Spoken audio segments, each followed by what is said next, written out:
Hello everyone, good morning to all of you. Welcome to logic पाठशाला। आज के इस वीडियो में हम कवर करेंगे 3 मार्च के इंपॉर्टेंट करंट अफेयर्स के क्वेश्चंस। फ्रेंड, इस वीडियो का जो पीडीएफ है वो आप लोगों को टेलीग्राम पर मिल जाएगा, सो मेक श्योर आप लोग ज़रूर ज्वाइन करें। लिंक आपको डिस्क्रिप्शन बॉक्स में दिया गया है। अगर किसी वजह से आपसे लिंक से ओपन नहीं हो पा रहा है तो आप डायरेक्ट भी सर्च कर सकते हैं लॉजिक पाठशाला 16। जब आप ये सर्च करेंगे तो आपको ग्रुप मिल जाएगा। अदरवाइज इस पर एक वीडियो भी, मैंने शॉर्ट वीडियो भी बनाई हुई है कि कैसे आप ज्वाइन कर सकते हैं टेलीग्राम ग्रुप को, जहां से आप इजीली पीडीएफ ले सकते हैं। तो चलिए फिर आज के इस इम्पॉर्टेंट सेशन को शुरू करते हैं। पहला क्वेश्चन है, देखिए, India and which other country have renew their bilateral swap arrangements to the extent of $75 billion in 2022। तो देखिए, भारत और कौन सा दूसरा देश है जिसने अपने BSA यानी बायलेटरल स्वैप अरेंजमेंट, जो ये द्विपक्षीय अदला बदली होती है ना, इसकी व्यवस्था को $75 बिलियन की सीमा तक रिन्यू कर दिया है। तो ये किया है भारत। और दूसरी कंट्री कौन सी है? जापान। यहाँ पर आपका सही आंसर हो जाएगा। देखिए, काफ़ी इंपॉर्टेंट क्वेश्चन है। ये एग्रीमेंट क्या होता है? अरेंजमेंट। देखो, ये 2 वे अरेंजमेंट होता है जहाँ पे दोनों देश की जो अथॉरिटी है वो स्वैप करती हैं अपनी लोकल करेंसी को in exchange for the US dollar में। जैसे जापान की करेंसी क्या है? Japanese yen. और भारत का तो रुपया है, तो ये अपनी करेंसी को स्वैप कर सकते हैं अमेरिकी डॉलर के बदले में। थोड़ा सा मैं आपको और इसमें समझाना चाहूँगी। देखिए, क्या होगा ना इसमें कि जैसे भारत जो है जापान से अगर मान लीजिए पैसा उधार लेना चाहता है तो वो US डॉलर में या फिर जापानीज येन में 75 अरब डॉलर तक की सीमा तक वो उधार ले सकता है। वहीं अगर जापान भारत से पैसा, मतलब मैं भारत की बात करी थी पहले, अब अगर मान लीजिए जापान भारत से पैसा लेना चाहता है तो वो क्या करेगा? वो करेगा US डॉलर में ले सकता है, और या फिर क्या कर सकता है, भारतीय रुपये में 75 अरब डॉलर की सीमा तक उधार ले सकता है। तो जब दोनों देश आपस में अपनी करेंसी को एक्सचेंज करते हैं या आपस में क्या उधार लेते समय एक निश्चित इंटरेस्ट वहाँ पे तय किया जाता है कि इसी इंटरेस्ट पर, इसी ब्याज दर पर, रेट फिक्स कर दिया जाता है और उसी रेट पर जो इंटरेस्ट है दोनों कंट्रीज उसका भुगतान करती हैं। तो इसी को रिन्यू कर दिया है और 75 अरब डॉलर तक ये जो है उसको इन्होंने इसको रिन्यू किया है। ठीक है। जापान की कैपिटल है टोक्यो, करेंसी है जापानीज येन और यहाँ के प्राइम मिनिस्टर हैं फूमियो किशिदा। अब देखो, कुछ बात कर लेते हैं कुछ अदर इम्पॉर्टेंट न्यूज़ की, जैसे कि तोशिकी काइफू, ये जापान के प्राइम मिनिस्टर रहे थे अबाउट 2 years फ्रॉम 1989 से। इनका अभी हाल ही में निधन हुआ था जनवरी में। ठीक है, याद रखिएगा जापान से। और जापान के जो फॉर्मर प्राइम मिनिस्टर हैं शिंजो अबे, इन्हें नेताजी अवार्ड 2022 से सम्मानित किया गया था। हाल ही में देखिए, भारत और जापान के बीच में एक्स धर्म गार्डियन एक्सरसाइज हुई है और इसका ये 3रा एडिशन हुआ है। कहाँ पे? कर्नाटका में। तो ये हमें कुछ अदर न्यूज़ ध्यान रखनी है। चलिए अगले क्वेश्चन की तरफ बढ़ते हैं। तो नेक्स्ट क्वेश्चन में देखिए पूछा गया है, who launched the Stree Manorakshak project for the capacity building of one stop centre. पूछा गया है, देखिए यहाँ पे, कि हाल ही में किसने वन स्टॉप सेंटर की क्षमता निर्माण के लिए स्त्री मनोरक्षक परियोजना का शुभारंभ किया। तो वुमेन चाइल्ड डेवलपमेंट मिनिस्ट्री किसके पास है? आई होप सो आप समझ गए होंगे आंसर। तो स्मृति ईरानी यहाँ पे बिल्कुल सही आंसर हो जाएगा। ध्यान रखिएगा कि जब भी कोई मिनिस्टर का नाम आए आप लोग मिनिस्ट्री ज़रूर अपनी रिवाइज करते चलें, इससे आपको रटना नहीं पड़ेगा, आपको खुद याद हो जाएगा धीरे धीरे। अब देखिए प्रोजेक्ट क्या है जिसको हमने बोला स्त्री मनोरक्षक प्रोजेक्ट। इसको डिज़ाइन किया गया है कि जो महिलाओं के खिलाफ हिंसा होती है उसकी जो साइकिल है उसको समाप्त करना, तो उसी एंड करने के लिए इसको डिज़ाइन किया गया। तो जो ऐसी वुमेन्स हैं जो अत्याचार को फेस करती हैं, उनको यहाँ पर हेल्प प्रोवाइड करी जाएगी। उनको एक तरीके से हेल्प प्रोवाइड करने के लिए जीवन कौशल यानी स्किल्स वगैरह भी प्रोवाइड उनको करी जाएगी। It was also inform that जो वन स्टॉप सेंटर है ये अराउंड 5 लाख वुमेन्स, हमारी जो कंट्री में 5 लाख महिलाएं हैं, उनसे ज़्यादा महिलाओं की ये हेल्प करेगा। तो इसके बारे में भी बताया गया है। अगला क्वेश्चन है, देखिए, what is the rank of India in the 17 Sustainable Development Goals Index adopted as a part of 2020 agenda. तो 2030 का जो एजेंडा है उसमें देखिए 17 गोल्स रखे गए थे सस्टेनेबल डेवलपमेंट के लिए। उसको अचीव करने में, उसको अडॉप्ट करने में भारत कौन से रैंक पर रहा है ये बताना है। तो देखिए आंसर इज़ 120। भारत जो है वो 170वें रैंक से 120 रैंक पे खिसक चुका है। तो आपको याद रखनी है इस टाइम लेटेस्ट जो रैंकिंग है उसमें भारत 120 नंबर पे है। इस लेटेस्ट रैंकिंग के अकॉर्डिंग भारत पाकिस्तान को छोड़कर बाकी जितने भी साउथ एशियन नेशन हैं उनसे पीछे हो गया है। पाकिस्तान के रैंक है 129 रैंक है, ठीक है। और इसको स्टेट किसने किया है? तो centre for science and environment, state of India's environment की जो रिपोर्ट आई है उसमें ऐसा कहा गया है।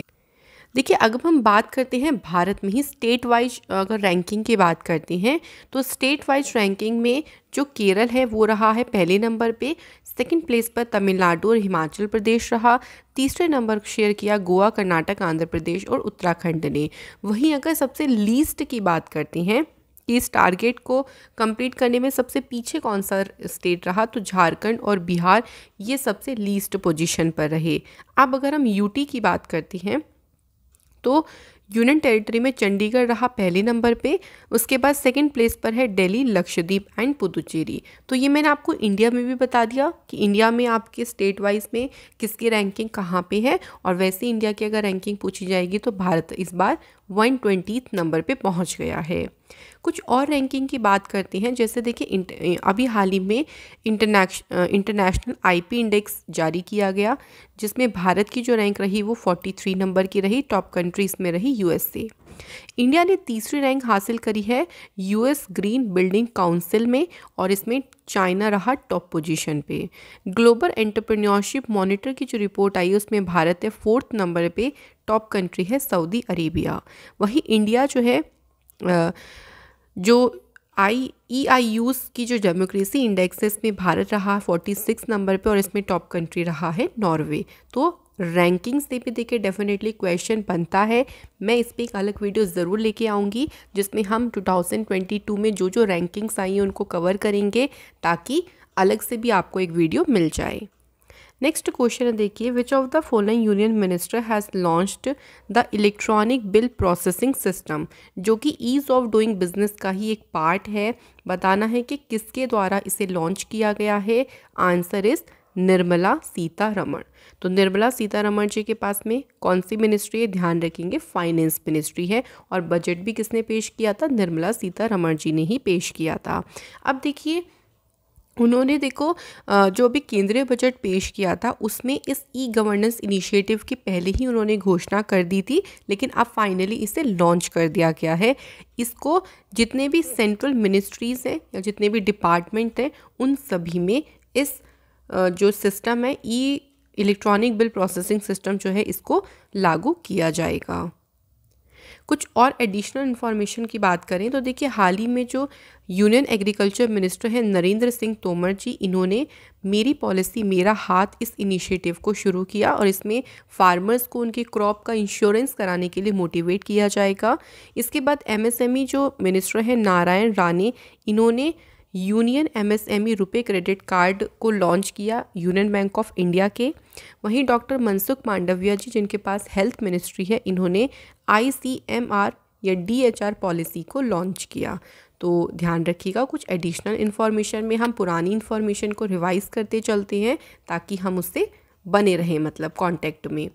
अगला क्वेश्चन देखिए, सरकार ने किस वर्ष के भारतीय ध्वज संहिता में संशोधन करके मशीन से निर्मित पॉलिस्टर नेशनल फ्लैग के मैन्युफैक्चरिंग और इसकी आयात यानी इंपोर्ट की अनुमति दी?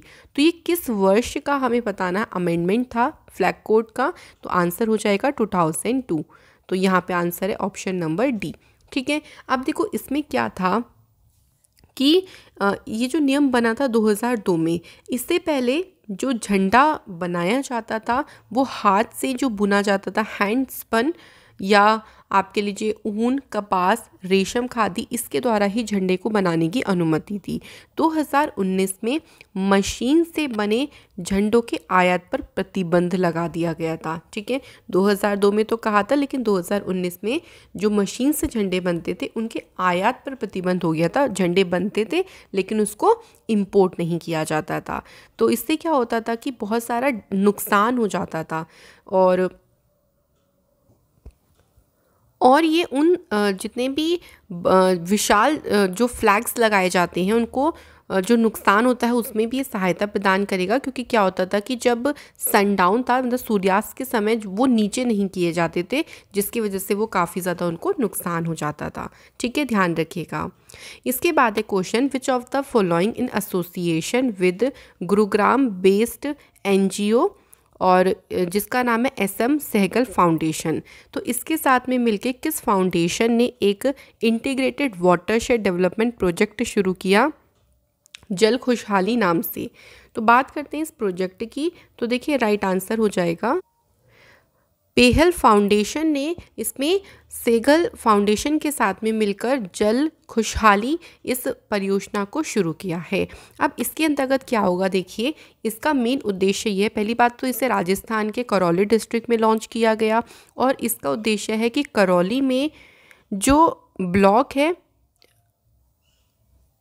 नाडोडी ब्लॉक जो है, और जो मुहाना विलेजेस हैं वहाँ पे छोटे और जो मार्जिनलाइज्ड फार्मर कम्युनिटीज़ हैं ना, उनको इकोनॉमिक, उनको सोशल विविधता का कम करना है, यानी उन सोशल वल्नरेबिलिटी को कम करना। तो ये इसका मेन उद्देश्य है।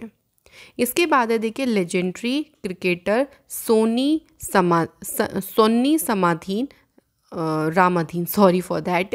तो इनका भी हाल ही में निधन हुआ है। वह किस देश से थे, तो हमें यहाँ पे उनकी कंट्री बतानी है। तो राइट आंसर हो जाएगा वेस्ट इंडीज़। देखिए इनके बारे में बात करते तो इन्होंने 43 टेस्ट मैच खेले हैं, और जिसमें उन्होंने 158 विकेट्स लिए हैं, जो कि उनका एवरेज रहा 28.98। वैसे ये एग्ज़ाम में नहीं पूछेंगे आप लोगों से कि एवरेज कितना रहा, कितने विकेट लिए, लेकिन सिर्फ आपसे यहाँ से एक ही क्वेश्चन बन सकता है। पहली बात तो ये भी पूछ सकते हैं कि स्पोर्ट्स बताइए, तो इसके बारे में पूछ सकते हैं, क्रिकेट से इनका संबंध है, और कंट्री कौन सी है, वेस्ट इंडीज़। तो दो तरीके से आपसे क्वेश्चन पूछा जा सकता है। क्वेश्चन है हमारा अगला, the blue cross of India has launched first of its kind ambulance for street animal in which city. देखिए जो स्ट्रीट एनिमल है ना, उनके लिए किस शहर में अपनी तरीके का पहला एक एम्बुलेंस लॉन्च किया है ब्लू क्रॉस ऑफ इंडिया ने। तो शहर का नाम हो जाएगा चेन्नई में इसको जो है शुरू किया गया है। इसको international animal welfare organisation four paw के साथ में कोलैब करके शुरू किया गया। अब देखो क्या होगा कि जो स्ट्रीट एनिमल होते हैं, मान लीजिए वो बीमार हो गए या इंजर्ड हो गए, तो उनको ट्रीटमेंट पहुंचाया जाएगा, उनको उपचार प्रदान करने के पर्पज़ से ही इस हॉस्पिटल ऑन व्हील्स को शुरू किया गया है। अगला क्वेश्चन है, who launched the first volume of Tamil Nadu chief minister MK Stalin's autobiography, और इसका नाम क्या रखा है, उनगा लिल ओरुवन, यानी वन अमंग यू। तो ये MK स्टालिन की ऑटोबायोग्राफी, इनके जीवन के बारे में इसमें लिखा गया है, और इसकी पहली वॉल्यूम है, मतलब पहला पार्ट है, और इसे लॉन्च किया है कांग्रेस के लीडर राहुल गांधी जी ने। तो ध्यान रखिएगा, इंपॉर्टेंट क्वेश्चन है। तो इस आत्मकथा का जो पहला पार्ट है ना, इसमें उनके अर्ली लाइफ एक्सपीरियंसेस के बारे में लिखा हुआ है कि स्कूल कॉलेज के डेज उनके कैसे रहे, एडोलेसेंस एज के बारे में, जब उनका पॉलिटिकल जो करियर है वो शुरू हुआ, उनका कंट्रीब्यूशन, उनका वैवाहिक जीवन, उनका स्ट्रगल जो है उसके बारे में इस बुक में लिखा गया है। नेक्स्ट हमारे पास क्वेश्चन है, देखिए बुक एंड ऑथर से है क्वेश्चन। तो बुक का नेम है the millennial Yogi, a modern day parable about reclaiming one's life. ये बुक किसने लिखी है, तो ये बुक लिखी गई है दीपम चटर्जी के द्वारा। कुछ और इम्पॉर्टेंट बुक्स की बात करें तो फ्रेंड देखिए, द ग्रेट टेक गेम, ये बुक लिखी अनिरुद्ध सूरी ने। The founders the story of PayPal, Jimmy Soni के द्वारा लिखी गई। बुक का नाम है a nation to protect, Priyam Gandhi Modi ने लिखी। India Africa relations changing horizons, ये बुक लिखी है राजीव भाटिया ने। अगले क्वेश्चन पे बढ़ते हैं। तो नेक्स्ट क्वेश्चन है the national commission for protection of child rights, इसने अपना 17 नंबर का फाउंडेशन डे किस दिन मनाया? तो आंसर हो जाएगा 1 मार्च। तो 1 मार्च 2022 को इसने अपना 17वां स्थापना दिवस मनाया है और इसी उपलक्ष्य में जो इवेंट हुआ था उसमें चीफ गेस्ट के लिए स्मृति जुबिन ईरानी जी को जो है यहाँ पे इनवाइट किया गया था। इसी ओकेजन पर स्मृति ईरानी ने एक नया मोटो लॉन्च किया है national commission for protection of child rights के लिए और उसका नाम है भविष्यो रक्षति रक्षतः। ठीक है, तो ये एक नया मोटो लॉन्च किया गया, इसके बारे में पूछ सकते हैं। अगला क्वेश्चन है who has been nominated as a new chairperson of the executive committee of the national assessment and accreditation council. तो इसके नए अध्यक्ष के रूप में किसे नामित किया है? आंसर हो जाएगा डॉक्टर भूषण पटवर्धन को मतलब पटवर्धन का नाम जो है इसके लिए नॉमिनेट किया गया है।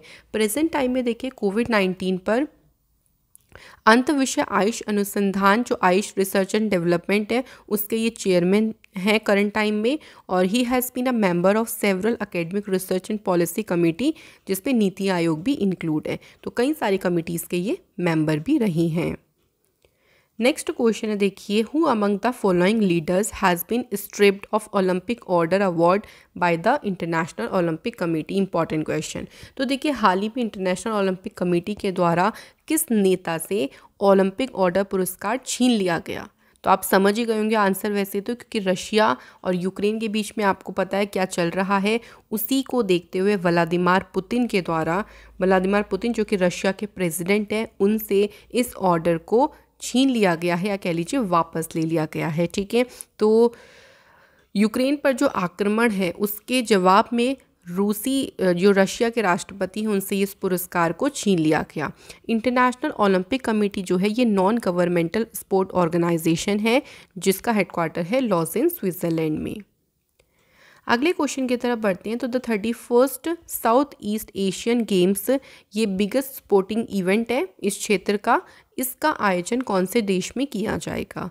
तो ध्यान रखिएगा इसका आयोजन किया जाएगा वियतनाम में और ये 31 नंबर का जो है साउथ एशियन गेम्स होंगे, 12 मई से ही शुरू हो जाएंगे और 23 मई तक इनका आयोजन किया जाएगा। 40 स्पोर्ट्स इसमें खेले जाएंगे, 526 इवेंट होंगे। पहले देखिए ये नवंबर में होने वाला था लेकिन कोविड पेंडेमिक के दौरान क्योंकि वियतनाम में काफ़ी फैल गया था, काफ़ी स्प्रेड आउट हो गया था जिसकी वजह से इसे पोस्टपोन कर दिया गया। वियतनाम इस इवेंट को दूसरे बार होस्ट कर रहा है सिंस 2003। तो इससे पहले 2003 में वियतनाम के द्वारा इसे होस्ट किया गया था। इसके बाद है इन शूटिंग हाल ही में देखिए इजिप्ट के कायरो में international sport federation world cup हो रहा है और इसी में इंडिया का पहला गोल्ड मेडल किसने जीता है? Right answer is Saurabh Chaudhary. तो सौरभ चौधरी के द्वारा पहला गोल्ड मेडल जीता गया। इन्होंने इसमें माइकल शॉल्ट्स को जो कि जर्मनी के हैं इनको डिफीट किया। तो माइकल शॉल्ट ने इसमें कौन सा मेडल जीता है? सिल्वर मेडल जीता है। और ध्यान रखिएगा ब्रॉन्ज मेडल जो जीता है वो रशिया के आर्टम चिरनौस ने जीता है जिसकी कंट्री का फ्लैग यहाँ से रिमूव कर दिया गया था after the conflict in Ukraine, लेकिन उसके बाद भी ध्यान रखिएगा इनके द्वारा ब्रॉन्ज मेडल इसमें जीता गया। कुछ और स्पोर्ट्स न्यूज़ की बात कर लेते हैं। तो देखिए पूजा जतियान ये पहली इंडियन बनी है जिन्होंने पैरा आर्चरी वर्ल्ड चैम्पियनशिप में सिल्वर मेडल जीता। राफेल नदाल ने अभी हाल ही में मैक्सिकन ओपन का टाइटल जीता और सिंगापुर की वेट लिफ्टिंग इंटरनेशनल में मीराबाई चानू ने गोल्ड मेडल जीता है। इंडिया के आर प्रगनंद जो कि यंगेस्ट प्लेयर ऐसे बन गए हैं जिन्होंने world number 1 chess player Magnus Carlsen को बीट किया यानी उन्हें हरा दिया था। तो ध्यान रखिएगा ये इंपॉर्टेंट न्यूज़ सभी। तो फ्रेंड आज की न्यूज़ हमारी हो जाती हैं। चलिए अब रिवीजन करते हैं पहले हम लोग कल के क्वेश्चंस का। हाल ही में किस कंट्री के रिसर्चर्स ने एक नैनो रोबोट्स डेवलप करे to explore the moon for the first time? Right answer हो जाएगा मैक्सिको। इसके बाद है अगला who preside an emergency session of the general assembly to discuss Russia's military operations in Ukraine? Right answer है अब्दुल शाहिद। इसके बाद देखिए पांचवा जो बांग्लादेश इंडिया कल्चरल मीट हुई है ये कहाँ पे इसमें संपन्न हुई? तो राजशाही में इस मीटिंग को कराया गया। अगला है union agriculture minister Narendra Tomar has launched which initiative, जिसका मेन उद्देश्य है कि फार्मर्स अपनी क्रॉप का इंश्योरेंस कराएं। तो इसका नाम है मेरी पॉलिसी मेरा हाथ। नेक्स्ट है कौन सी कंपनी ने अनाउंस किया है the launch of play pass subscription service in India. तो गूगल ने इस सर्विस को इंडिया के लिए लॉन्च करने की अनाउंसमेंट करी। अगला है कौन से स्टेट की पुलिस ने 3 नए डिजिटल इनिशिएटिव को शुरू किया है, जिसमें एक है अनुबत्ती जो कि QR code based feedback system है, और इसमें एक और है ई चिट पोर्टल। तो दिल्ली पुलिस ने इस पहल की शुरुआत करी। अगला है 1 करोड़ रुपए की लागत से हिमाचल प्रदेश को अपना पहला बायोडाइवर्सिटी पार्क किस घाटी में मिलेगा। तो हिमाचल प्रदेश के बुल्हा वैली में इसको सेटअप किया जाएगा। अगला है कौन से स्टेट की गवर्नमेंट ने कैमल प्रोटेक्शन और डेवलपमेंट पॉलिसी को की घोषणा करी है अपने बजट में। तो ये घोषणा राजस्थान सरकार के द्वारा की गई। इसके बाद देखिए किस अदालत ने त्रिपुरा की राज्य सरकार को राज्य भर में आर्द्र भूमि के संरक्षण और उसके लिए एक पैनल बनाने का निर्देश दिया है। तो आंसर हो जाएगा Tripura high court. Next question है कौन से बैंक ने उड़ीसा में प्रोजेक्ट बैंक सखी शुरू करने की घोषणा करी। Right answer is Bank of Maharashtra. इसके बाद देखिए outstanding performance by a female actor in a leading role. तो हाल ही में जो स्क्रीन एक्टर गिल्ड अवार्ड हुए हैं उसमें female actor in leading role का जो अवार्ड दिया है वो जेसिका चेस्टेन को गया है, और इसी में मेल एक्टर की बात करते हैं तो विल स्मिथ को मेल एक्टर कैटेगरी में दिया गया। नेक्स्ट क्वेश्चन है सीबी के अगले 3 सालों के लिए नए चेयरमैन कौन अपॉइंट किए गए। आंसर इस माधवी पुरी बच्च। नेक्स्ट क्वेश्चन है सिंगापुर वेट लिफ्टिंग इंटरनेशनल में हाल ही इंडिया के द्वारा टोटल कितने मेडल जीते गए हैं। तो टोटल इंडिया ने इसमें 8 मेडल जीते हैं, जिसमें से 6 तो जीते गए हैं इसमें गोल्ड, 1 मेडल जीता गया है सिल्वर और 1 मेडल जीता गया है इसमें ब्रॉन्ज। तो टोटल 8 मेडल इंडिया ने जीते हैं। अगला है मैक्सिकन ओपन। तो मैंने अभी आपको बताया राफेल नदाल के द्वारा इस टूर्नामेंट को जीता गया। अब फ्रेंड्स बात करते हैं हम लोग लास्ट वीक के करंट अफेयर्स की, जिससे हम पुराना करंट अफेयर्स भी साथ में रिवाइज करते चलेंगे। पहला क्वेश्चन है देखिए इंडियन एयरफोर्स और किस रॉयल एयरफोर्स के बीच में एक बायलेटरल एयर एक्सरसाइज हुई ईस्टर्न ब्रिज 6। तो दूसरी एयरफोर्स का नाम है ओमान। इसके बाद कौन सी कंट्री ने सी डोम सिस्टम का सक्सेसफुली परीक्षण किया, जो कि आयरन डोम का एक नेवल वर्जन है। तो यहाँ पे आंसर हो जाएगा इजराइल। नेक्स्ट क्वेश्चन है कौन सी आईआईटी ने किसान मोबाइल एप्लीकेशन को लॉन्च किया है। तो राइट आंसर यहाँ पे हो जाएगा देखिए आईआईटी रुड़की। इसके बाद है नरेंद्र मोदी जी ने 550 टन कैपेसिटी और गोवर्धन बायोगैस सीएनजी प्लांट का उद्घाटन इंदौर मध्य प्रदेश में किया। नेक्स्ट है कौन सी ऑर्गेनाइजेशन ने केरल स्टार्टअप मिशन के साथ पार्टनरशिप करी to grant local startups connectivity. तो गूगल ने जो है वो केरल स्टार्टअप मिशन के साथ में पार्टनरशिप करी है। इसके बाद देखिए noted freedom fighter Gandhian social worker Shakuntala Chaudhary, इनका भी हाल ही में निधन हुआ। इन्हें किस वर्ष पद्मश्री से सम्मानित किया गया। 2022। Who has inaugurated 48th Khajuraho dance festival. तो इसका जो इनॉग्रेशन है वो किसके द्वारा किया गया है। तो मंगू भाई छगन भाई पटेल ने इसका इनॉग्रेशन किया। Tribal and indigenous languages of India, ये बुक किसने लिखी है। तो रमेश सी गौर के द्वारा इस बुक को लिखा गया। The founders the story of people and the entrepreneurs, ये बुक किसने लिखी है। तो जिमी सोनी ने इस बुक को लिखा। Economic institute of economic growth के डायरेक्टर पद के लिए किसे अपॉइंट किया है। राइट आंसर हो जाएगा चेतन घाटे। इसके बाद देखिए विंटर जो अभी बीजिंग ओलंपिक्स हुए हैं उसमें चाइना ने टोटल कितने मेडल जीते हैं। तो 15 मेडल जीते हैं। सबसे ज़्यादा मेडल जो जीते गए हैं वो नॉर्वे के द्वारा जीते गए हैं, टोटल 37 मेडल, और भारत ने इसमें कोई भी मेडल नहीं जीता है। तो कल आप लोगों से सबसे पहला देखिए क्वेश्चन पूछा गया था, जो नाटो मेंबर्स की कंट्रीज उनके बीच में एक मैरीटाइम एक्सरसाइज हुई है नेपच्यून स्ट्राइक 22, कहाँ हुई। तो मेडिटेरियन सी में हुई, और नाटो यानी नॉर्थ अटलांटिक ट्रीटी ऑर्गेनाइजेशन, बिल्कुल आप लोगों ने सही, सभी ने आंसर करे हैं। टोटल इसमें 30 मेंबर्स हैं, 28 European countries and 2 north American countries. Second question मैंने पूछा था कि नेताजी सुभाष चंद्र बोस जी का जो होलोग्राम स्टैचू है इसे अनवील किया गया था पराक्रम दिवस के अवसर पर, और किसने किया था? तो प्राइम मिनिस्टर नरेंद्र मोदी जी ने इसे अनवील किया था। तो बहुत अच्छे से आप लोगों ने आंसर करी हैं। आज के कमेंट हमने रखे हैं रघुवीर सिंह एंड वैभव कटियार। बहुत अच्छे से आपने डीपली और बहुत सारी इन्फॉर्मेशन के साथ कमेंट किया, थैंक यू सो मच। आज का सबसे पहला क्वेश्चन है, how many times national emergency was declared in India? भाई इसके बारे में आपको पता ज़रूर होगा कि कितनी बार नेशनल इमरजेंसी डिक्लेयर करी गई। साथ ही में बताइएगा कि नेशनल इमरजेंसी का वर्णन कौन से आर्टिकल में है, और उनके ईयर भी बताइएगा मुझे कि किस किस साल में नेशनल इमरजेंसी लागू हुई। तो जितना आप शेयर करेंगे नॉलेज को ना, उतना आपकी नॉलेज इंक्रीज होगी। सेकंड क्वेश्चन है, पहला इंडियन सैटेलाइट जो है आर्यभट्ट, इसे किस वर्ष में लॉन्च किया गया? तो ईयर हमें बताना है। ये थी फ्रेंड हमारी आज की क्लास। मैं आशा करती हूँ कि आज के सभी कॉन्सेप्ट आपको अच्छे से समझ आए होंगे और आपकी पढ़ाई भी बहुत अच्छी चल रही होगी। आप ऐसे ही मेहनत करते रहें, बिल्कुल मेहनत करेंगे और रुकेंगे नहीं, आगे बढ़ते रहेंगे तो जीवन में हमेशा सफलता ही मिलेगी। Thank you so much for watching this video.